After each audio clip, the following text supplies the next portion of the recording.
If you are the backup plan, the point person, and the decision maker for everything that involves your kids and your household, then you are the default parent and it is burning you out.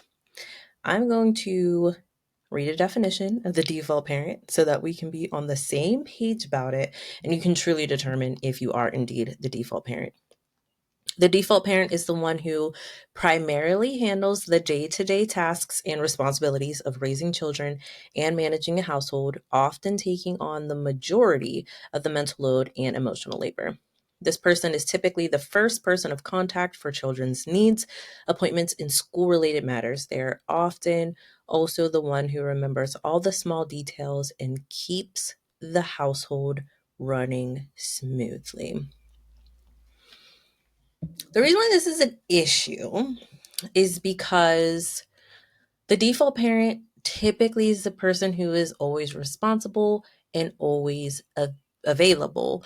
And this leads to burnout because when you're the default parent and the other parent isn't supporting you, they're not being a good teammate, it's like everybody wants everything for you from you. Everybody wants you to have all of the answers. And it's like you're the only one who knows what's going on. So what happens when you are at work in a meeting, the phone rings, and you can't take the call? The other parent needs to be able to answer the call, answer the questions that are there, take your children to doctor's appointments, know what their allergies are, take them shopping, know what size they wear, know what needs to be ordered for soccer, dance class, etc. It should not fall on you. And when it does, you become burnt out. And burnout is a state of emotional, mental, and physical exhaustion brought on by prolonged and repeated stress. It is a problem and it can make you very, very sick. If you are the default parent, let me know in the comments. Let me know how it shows up for you. Let me know how it makes you feel. If you're the parent who knows everyone's sizes, changes all the linens in the house, you're the one who changes the toothbrushes, you restock the medicine cabinet and the cleaning supplies, plus you're doing bedtime routine, bath time, you cook all the meals, that's a problem because parenting isn't a one person job. Neither is keeping a house tidy and organized. And I just want to say that this is different from being the preferred parent. If your child just happens to prefer how you do things. Maybe they prefer how you do bath time routine. Maybe they prefer how you read stories. Maybe they prefer how you make lunch because maybe you take extra time to cut off the crust or cut things into shapes, or maybe just your approach to it is a little bit different. That's not what I'm talking about, because if you're the preferred parent, you still should be taking opportunities to push your kid onto the other parent, because just because they prefer how you do things doesn't mean you're available to them all the time. It's completely okay to say, I'm busy right now. You can go ahead and have daddy do that, for example. There's nothing wrong with that. But if you are in a relationship and you feel unsupported, you really need to have an open dialogue about this with your spouse, like today, now, because it's not going to get better if you don't talk about it. It's not going to get better if you don't bring it to their attention. And I don't mean to have a conversation when you are heated about it in the moment, but give it some space, calm down, like get some talking points and really address it in a way that you can come up with a solution. I remember, and I wrote about this in my book, What Self-Care Looks Like. My husband and I had this conversation about laundry. At the time, I felt like I was the only one like doing laundry. The laundry baskets would pile up. They would just be sitting there. He would just be adding more and more clothes to the pile. I was the only one taking it downstairs, sorting the laundry, washing the laundry, drying the laundry, folding the laundry, and putting the laundry away. And one day I was just like, bruh, what's going on with the laundry? Like, why are you not doing the laundry here? What's happening? Like, I'm not the laundry gal. What are we doing? And he thought that I preferred to do the laundry, like that I had my own way of doing it and that I preferred him not touch it. Now, in his defense, there are some things that I prefer to do myself. Like I really don't want him to do it, because I'm just very, very particular about it, or I have like some kind of built-in trauma about it and I want to have control over it. For example, I prefer to be in charge of our finances and to look over all of our finances and be in charge of all the financial planning and looking at all the things. That is my preference because of my relationship with money.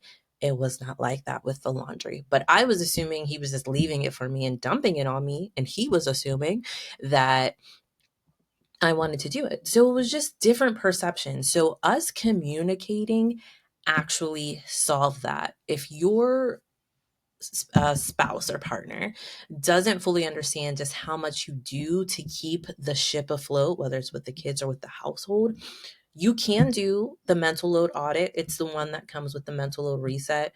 You can check that out at backtune5.com. Y'all can do the audit together. Or what I really recommend is to print out two different audits and you do them separately. So you go about your business, you each do them separately at separate times, and then you come back together and talk about it, because that is going to give you the space to really analyze who does what and when and how often, um, and see where you guys are in disagreement. So one of the tasks on there is like, who is the person who always does the changes out the toothbrushes? Not really a high stakes thing, but it's good to know if you're the only one who keeping track of it, because it's not just, oh, buy the toothbrush and put it in. It's like, when was the last time we changed the toothbrushes? Is it time to change the toothbrushes? And all that stuff. There's more that goes into it. And then it gets into the nitty gritty of who's doing most of the shopping, who's inventorying the groceries, who's going through the cabinets and clearing out expired items in your pantry. Who does that all the time? Does somebody think that it just happens magically? I don't know. So that's important to just audit that. I truly believe that parenting is a team sport, whether the parents are together or not. So whether you're with your child's other parent or not, it is still a team sport. That other parent still needs to be held accountable to knowing what size your kids wear, whether or not they have allergies, the name of their teachers, the general routine of your kids, what their schedule is. I don't care if the other person has to write it down. How they remember it and how they keep track of it has nothing to do with you. But if they're in a situation, if they're at the park and your kids run into another kid from school and the other parent's like, "Oh, who's their teacher?" And you're like, "Oh, I don't know the name of their teacher. I'm not sure." That's a problem to me. Not that it's like earth-shattering, but it's important information that you should know. You really need to know these things. It's simple stuff. I also believe maintaining a household is the responsibility of everyone who is able-bodied and living there. So the tasks should align with the person's age and what they're able to do, but it's everybody's responsibility to be taking care of this house and be tidying up and picking up things, putting things in the garbage, clearing off their plate after they eat. That's everybody's responsibility. It's okay if you're running point off in things and if things just like run through your office, so to speak, but everyone needs to carry the mental load of their duties. You can create systems to make this flow better. For example, if you have like a joint calendar, whether it's like an app that you use or it's on the refrigerator. For us, we have one of those dry erase calendars. We put everything that's happening on the board. You can see his handwriting and my handwriting on there, and sometimes our daughter's handwriting. She's putting things on there, times that we need to be places.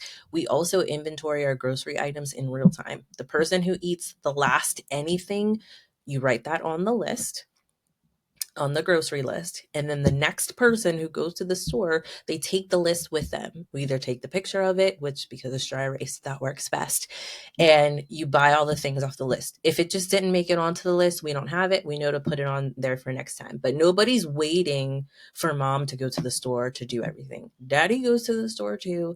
Daddy shops at the store. Daddy goes too. So we really do our best to have a balance there.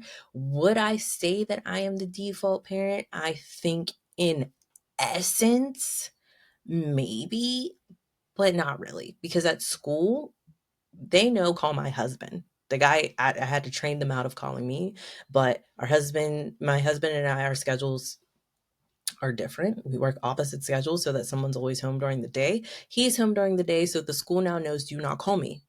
I cannot come and help with anything that's at school right now. You need to call my husband. He is the one who's available. If you don't feel that you have that dynamic in your relationship, it is time to open up the lines of communication. It's very important so that you both can get on the same page. And again, this does not matter if you two are not like together in a relationship. You still need to know what is going on with your children and what their needs are.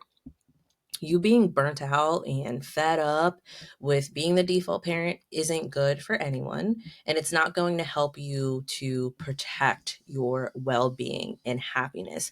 To truly get back to you, you are going to have to redefine what self-care looks like for you. And if you're actually ready for a simple self-care routine that only requires 5 minutes of your time every day, I want you to meet me in the next video, because I'm going to keep things super simple so that you can implement these things today. But again, if you are the default parent, you really have to focus on communicating with the other parent so that you have the room and the space to truly get back to you. So meet me in the next video. We're going to talk more about it.